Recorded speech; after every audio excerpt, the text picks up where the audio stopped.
রমজানের মাধ্যমে বিগত 1 বছরের গুনাহ মাফ করে দেয় কে? এই জন্য বিশ্বনবী রমাদান আল মুবারাক আসার 2 মাস আগ থেকেই নিজেকে প্রিপেয়ার করতেন, প্রস্তুত করতেন। রজব থেকেই তিনি দোয়া করতেন, আল্লাহুম্মা বারিক লানা ফি রজব ওয়া শাবান ওয়া বাল্লিগনা রমাদান। আল্লাহ তুমি রজব শাবানে বরকত দাও, রমজান মাস আমাদেরকে পৌঁছিয়ে দাও। পড়েন আমিন। এখন যে মাসটা আমরা কাটাচ্ছি কি মাস? এই মাস থেকে বিশ্বনবী নিজেকে প্রিপেয়ার করতেন। আর শাবান মাসে বিশ্বনবী সবচেয়ে বেশি নফল রোজা রাখতেন। যারা নফল রোজা রাখতে চান এরা শাবান মাসে রাখবেন। রমাদানের পরে যেই মাসে বিষ্ণু ইসা ইসলাম সবচেয়ে বেশি নফল রোজা রাখতো ওই মাসটার নাম হচ্ছে শাবান। বেশি বেশি নফল রোজা রাখবেন তো? আল্লাহ তুমি কবুল করো। রজব শাবানে বরকতে দাও, রমজান মাসে গুনাহ ঝড়াও, সপ্তাহ জুড়ে তুমি বরকতে দাও, জুমার দিনেতে গুনাহ ঝড়াও, রজব শাবানে বরকতে দাও, রমজান মাসে গুনাহ ঝড়াও। পড়েন আমিন। এই জুমার মাধ্যমে বিগত সপ্তাহের গুনাহগুলোকে ঝরিয়ে আপনারা নিষ্পাপ করে দেয় কে? আর তাহলে জুমার দিনের আলাদা স্পেশালিটি আছে না নাই? আবার বিশ্বনবী জুমার দিনকে লক্ষ্য করে বললেন, আল জুমআতু ইলাল জুমআ কাফারাতুন লিমা বাইনাহুমা। এক জুমা থেকে আরেক জুমার মাঝখানে যে 7টা দিন আছে, জুমার কারণে 7 দিনে যে গুনাহগুলো হয়, গুনাহগুলো জড়িয়ে দেয় কে? এই জুমার দিনের মর্যাদাটা আল্লাহ তাআলা সর্বপ্রথম ইহুদিদের দিতে চেয়েছিলেন। কাদেরকে? কথা বলেন। ওরা এটা নেয় নাই। ওরা নিজেদের জন্য শনিবারকে ওদের অ্যাসেম্বলি ডে বানিয়েছে।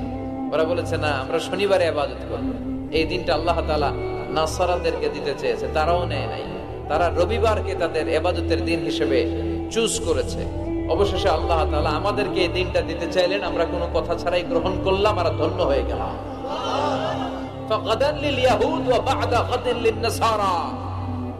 জুমার দিনটা আমাদের দিন, গাদান মানে তারপরের দিন। শনিবার হচ্ছে ইহুদিদের জন্য আর রবিবার হচ্ছে খ্রিস্টানদের জন্য। আর আমাদেরকে জুমার দিন দিয়ে খুশি হয়ে গেলেন কে?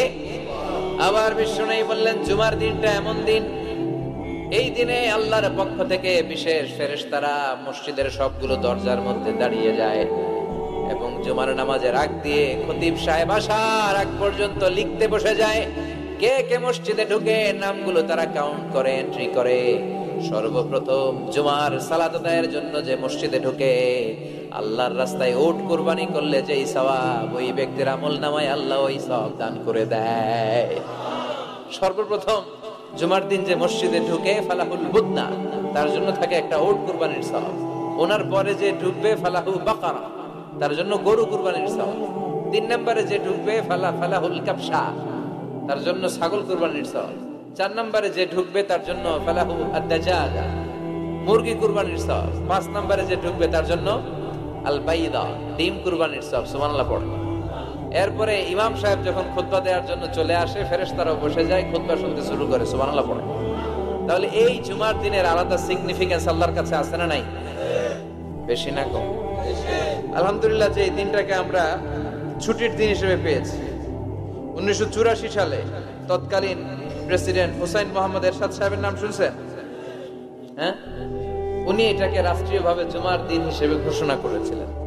ওনার কল্যাণে আমরা এই দিনটাকে স্টিল নাও, এখনো পর্যন্ত এটাকে আমরা ছুটির দিন হিসেবে পেয়েছি। উনি ইসলামের জন্য অনেক কাজ করছেন, আবার স্বৈরাচারীও করছেন। তো ভালো খারাপ নিয়েই মানুষ, ঠিক কিনা? খারাপটার আমরা না বলি। আল্লাহ তোমার এই বান্দার এই ভালো কাজটাকে তুমি কবুল করো।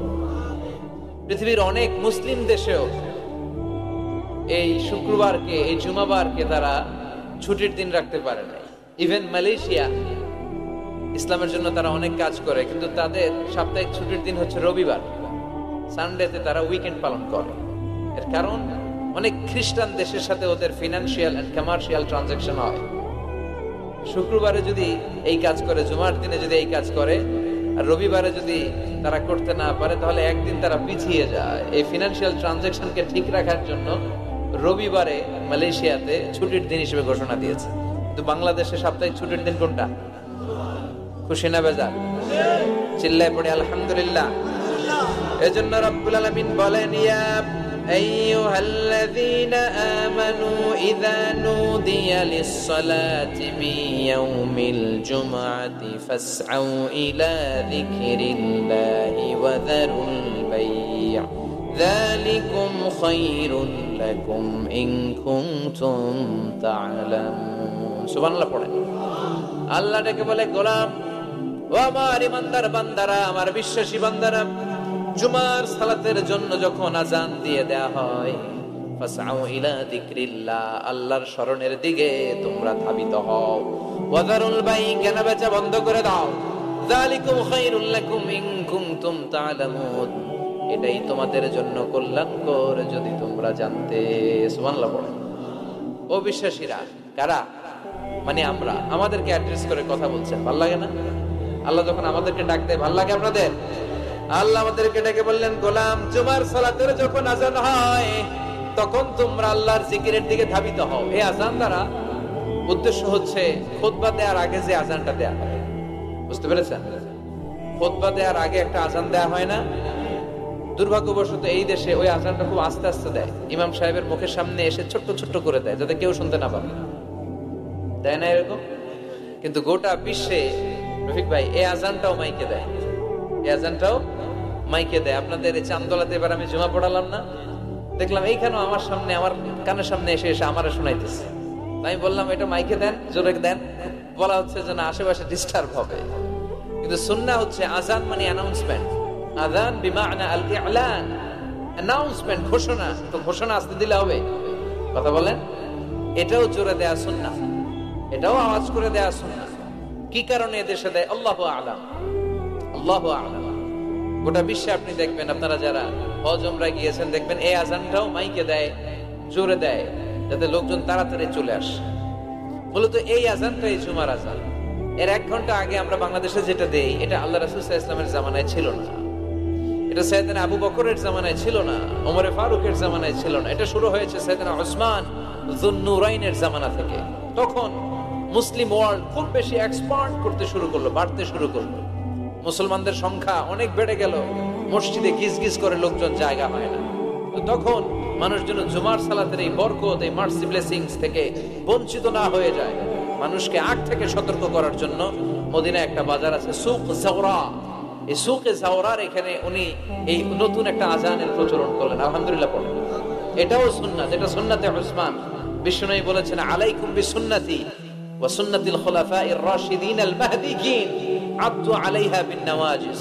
তোমাদের উচিত আমি বিশ্বনবীর সুন্নাতকে যেমনি আঁকড়ে ধরা, আমার 4 খলিফার সুন্নাতকেও তেমনি মারির দাঁত দিয়ে আঁকড়ে ধরা। চিল্লায় এখন ঠিক কিনা?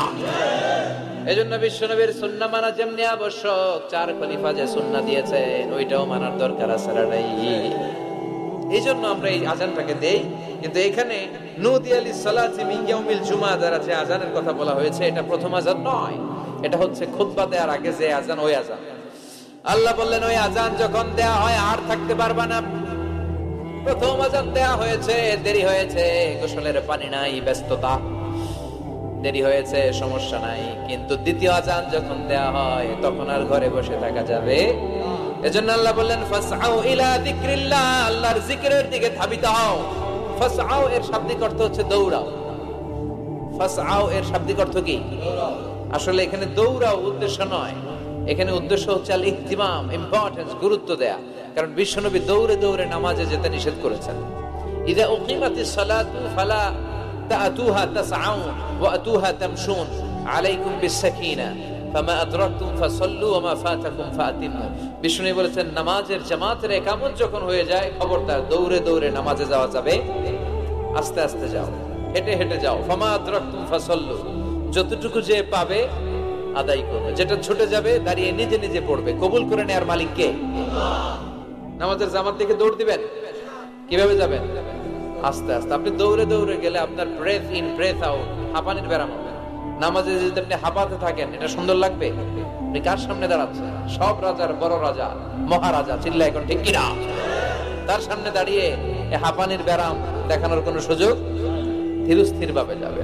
অনেকে এই কাজটা করে। মাগরিবের নামাজ, ইমাম সাহেব কেরাত ধরেছে ওয়াদ্দুহা ওয়াল্লাইলি ইযা সাজা। যারা ওযু করতেছে, আমার নিজের দেখা, যারা ওযু করতেছে এদের মুখস্থ এই সূরা এরা টের পাচ্ছে যে এখনই রুকুতে যাবে, আর দৌড় না মারলে রুকু ধরা যাবে। এখন কোন রকম ওযু করে দিছে দৌড়। মসজিদে ছিল টাইলসের মসজিদ, উল্টায় পড়ছে, মুসল্লি একদিকে, লুঙ্গি আরেকদিকে। আছে না নাই? আমি নিজে দেখছি আমাদের এলাকার এক খাদেম দৌড় মাইরা উল্টায় পড়া 3 মাস ওর পা ভাঙা অবস্থায় মসজিদে পড়েছিল। অধিকাংশ মসজিদ এখন টাইলসের। এজন্য বিশ্বনবীর দেয়া নিয়ম ভাঙলে বিপদ আছে না নাই? বিশ্বনবীর সুন্নাহ আছে যেখানে বারাকা আছে। এজন্য জামাত যদি শুরু হয়ে যায় দৌড় দিবেন, কারা কারা হাত তোলেন? তুলবেন? কেউ তুলবেন না? আচ্ছা, তার মানে জামাত শুরু হয়ে গেলে দৌড়ে দৌড়ে জামাতে যে শরীক হওয়া যাবে, আস্তে আস্তে যাবে, যা পাবেন পড়বেন, বাকিটা আদায় করে নেবেন। কবুল করে নেবে কে?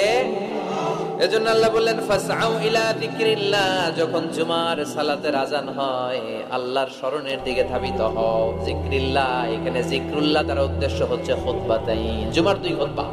ফাসআউ ইলাল খুতবাতাইন, খুতবা শোনার জন্য তাড়াতাড়ি মসজিদে তোমরা ধাবিত হও। জুমার এই খুতবা শোনা কিন্তু ওয়াজিব, জানেন আপনারা? জানেন না? এই খুতবা শোনা ওয়াজিব, জুমার খুতবা আপনাকে শুনতেই হবে। যিকরুল্লাহর অনেক অর্থ। জিকির মানে শুধু লা ইলাহা ইল্লাল্লাহ নয়, জিকির মানে সালাত। জিকির মানে কি?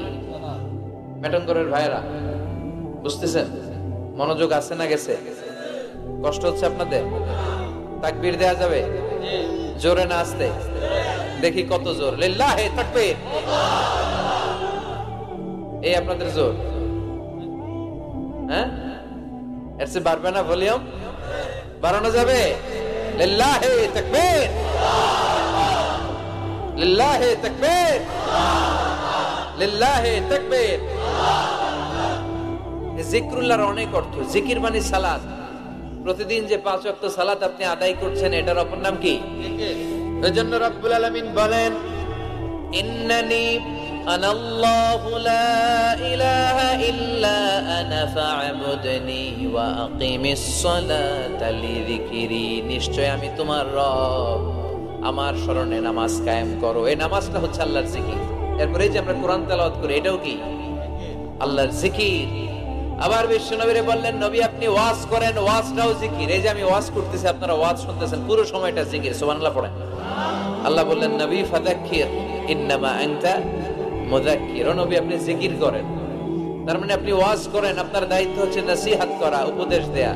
লাস্তা আলাইহিম বিমুসাইদির, নবী গো আমি আপনারে দারোগা বানিয়ে পাঠাই নাই। নবী কি দারোগা? কথা বলেন। নবী কি জোর করে কাউরে মুসলমান বানাবে? ইসলামে জোরাজুরি আছে? লা ইকরাহা ফিদ্দিন। সুবহানাল্লাহ পড়েন। ইসলামে কোনো বাড়াবাড়ি। ইসলামের সৌন্দর্য দেখেই অমুসলিমরা কালিমা পড়ে মুসলমান হবে, ঠিক কিনা? এই যে নিউজিল্যান্ডে মারা গেছে কয়জন? হ্যাঁ, এই 50 জন মারা যাওয়ার পরে কালিমা পড়ছে কয়জন? হ্যাঁ, 350 জন। সুবহানাল্লাহ পড়বেন না? এই দিনকে বিজয় দান করবে কে? এই দিনকে হারিয়ে দেওয়া যায় না, এই দিনের আওয়াজকে স্তব্ধ করে দেওয়া যায় না। এই দিনের বৈশিষ্ট্য হচ্ছে চারা গাছের মতো, এটারে মাটিতে গেড়ে দিলে এটা ডালপালা সহ উপরের দিকে ওঠে। চিল্লায় এখন, ঠিক কিনা? বিশ্বব্যাপী ইসলামের জায়গা। কনভার্টেড রিভার্টেড মুসলমানের সংখ্যা বাড়ছে এবং বাড়বে। ইসলামের এই গতি, এই অগ্রযাত্রা, এটাকে কেউ ঠেকায় রাখতে পারবে? ধারণা করা হচ্ছে অল্প কিছুদিনের ব্যবধানেই, অল্প কিছুদিনের ব্যবধানেই ইউরোপ আমেরিকাতে মুসলমানরা সংখ্যা গরিষ্ঠ হয়ে যাবে। সুবহানাল্লাহ পড়েন। বাইনোকুলার দিয়ে খুঁজেও একজন অমুসলিম খুঁজে পাওয়া যাবে। ইতিমধ্যে তারা তাদের চার্চগুলো বিক্রি করতে শুরু করেছে। ওদের যে উপাসনালয়, গির্জা, আমার যত ফ্রেন্ড আমেরিকাতে আছে ওদের কাছে শুনেছি যতগুলো মসজিদে ওরা সালাত আদায় করে, এগুলো এর আগে ছিল ওদের গির্জা, ওদের চার্চ। এখন চার্চের ইমাম ছাড়া আর মুয়াজ্জিন ছাড়া কেউ থাকে না, সারা বছরে কেউ আসে। পরে দেখলে এই চার্চ রাইখাই লাভ নেই, এগুলোর দিয়ে বেচা। মুসলমানদের কাছে ওদের গির্জা বিক্রি করে দিচ্ছে, আর মুসলমানরা এগুলোর মসজিদ বানায় নিচ্ছে, মসজিদ বানায় নিচ্ছে। বিশ্বনবী বললেন ইন্নাল্লাহা সাওয়ালিয়াল আরদা ফারাআইতু মাশারিকাহা ওয়া মাগারিবাহা, আল্লাহ তাআলা পৃথিবীটার এরকম ছোট মিনিয়েচার বানিয়ে আমাকে দেখিয়েছে। আমিও ঘুরে ঘুরে ঘুরে ঘুরে পৃথিবীর ডানে বায়ে সামনে পিছনে পুরোটারে দেখেছি। আল্লাহ বলেছেন নবী আপনি যতদূর দেখেছেন ঠিক ততদূর কালিমার বাণী আমি আল্লাহ পৌঁছে দেব। লা বাইতা ওয়াবার ওয়ালা মাদার ইল্লা আদখালাহু আল্লাহু হাযা দ্বীন। বিশ্বনবী বললেন পৃথিবীতে এমন কোন ছনের ঘর থাকবে না, টিনের ঘর থাকবে না দোতলা ঘর থাকবে না, বিল্ডিং থাকবে না, টাওয়ার থাকবে না, মরুভূমি আর জঙ্গল থাকবে না যেখানে লা ইলাহার বাণী উচ্চারিত হবে না। প্রতিটি আনাচে কানাচে এই শাহাদাত বাক্য, এই কালেমার বাণীকে পৌঁছে দিবে কে? এজন্য we are proud of as a Muslim. আমরা ইসলাম ধর্ম গ্রহণ করার কারণে অহংকার বোধ করি, গর্ববোধ করি, আল্লাহ শুকরিয়া করি, ঠিক কি না? সাইয়েদনা ওমর ফারুক বলতেন, নাহনু কওমুন আ'আজ্জানাল্লাহু বিল ইসলাম। আমরা তো এমন জাতি যে জাতিকে আল্লাহ তাআলা ইসলাম দিয়ে সম্মানিত করেছে। ফাইন ইবতাগাইনাল ইজ্জাতা বিগাইরিহি আযাল্লানাল্লাহ। ইসলাম রেখে দিয়ে অন্য কোথাও যদি আমরা সম্মান খুঁজি, আমাদেরকে অপদস্থ আর অপমানিত করবে কে? এজন্য ইসলাম আছে যেখানে আমরা আছে। এই জিকিরের অনেক অর্থ। তাহলে আমরা পেলাম জিকির মানে কোরআন, জিকির মানে সালাত, জিকির মানে ওয়াজ, আবার জিকির মানে লা ইলাহা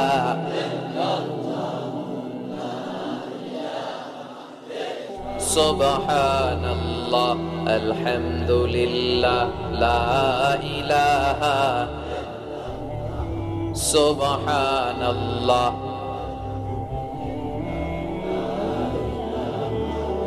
লা ইলাহা ইল্লাল্লাহ মুহাম্মাদুর রাসূলুল্লাহ সাল্লাল্লাহু আলাইহি ওয়াসাল্লাম। তার মানে জিকির মানে সালাত, জিকির মানে কোরআন, জিকির মানে ওয়াজ, আবার জিকির মানে লা ইলাহা। আফদালুয যিকরি লা ইলাহা ইল্লাল্লাহ। বিষ্ণু বললেন সবচেয়ে শ্রেষ্ঠ জিকির হচ্ছে লা ইলাহা ইল্লাল্লাহ। মান ক্বালা লা ইলাহা ইল্লাল্লাহ মুখলিসান মিন কলবিহি দাখালাল জান্নাহ। ইখলাসের সাথে একবার যদি কেউ লা ইলাহা পড়ে, তার জন্য জান্নাতকে ওয়াজিব করে দিবে কে? আবার বিষ্ণু বললেন লা ইয়াজালু লিসানুকা রাতবান মিন যিকরিল্লাহ। আল্লাহর জিকির থেকে কখনোই যেন তোমরা খালি হয়ে না যাও, সবটা সময় আল্লাহর জিকির দিয়ে জিহ্বাটারে ভিজিয়ে রাখবা। সব সময় জিহ্বাটারে কার জিকির দিয়ে ভিজিয়ে রাখবে? আবার বিষ্ণু বলতেন আহাব্বুল কালাম ইলাল্লাহি আরবা। আল্লাহর কাছে সবচেয়ে প্রিয় কথা চারটি। এক হচ্ছে সুবহানাল্লাহ, দুই হচ্ছে আলহামদুলিল্লাহ, তিন হচ্ছে লা ইলাহা, চার হচ্ছে আল্লাহু আকবার। আওয়াজ করে বলেন তো, এক নম্বরে কোনটা? দুই নাম্বার, তিন নাম্বার, চার নাম্বার? সবাই আওয়াজ করে বলেন, এক নাম্বার, দুই নাম্বার, তিন নাম্বার, চার নাম্বার। আল্লাহ তোমার জিকির যেন বেশি বেশি করতে পারি, তুমি তৌফিক দাও। জিকির মানে সালাত, জিকির মানে কোরআন, জিকির মানে ওয়াজ, আবার জিকির মানে জুমার খুতবা। সুবহানাল্লাহ পড়েন। এখানে জিকরুল্লাহ দ্বারা উদ্দেশ্য হচ্ছে আল খুতবাতাইন ক্বাবলা আল জুমআ। জুমার আগে যে দুই খুতবা আছে, এই দুই খুতবাকে জিকরুল্লাহ বলে নামকরণ করেছে কে? এজন্য আল্লাহ ডেকে বললেন, গোলাম জুমার দিনে যখন আযান হয়, জুমার খুতবা শোনার জন্য তোমরা তাড়াতাড়ি যাও। ওয়াদারুল বাই, কেনা বেচা বন্ধ করে দাও। Shut down the supermarket, close the super mall.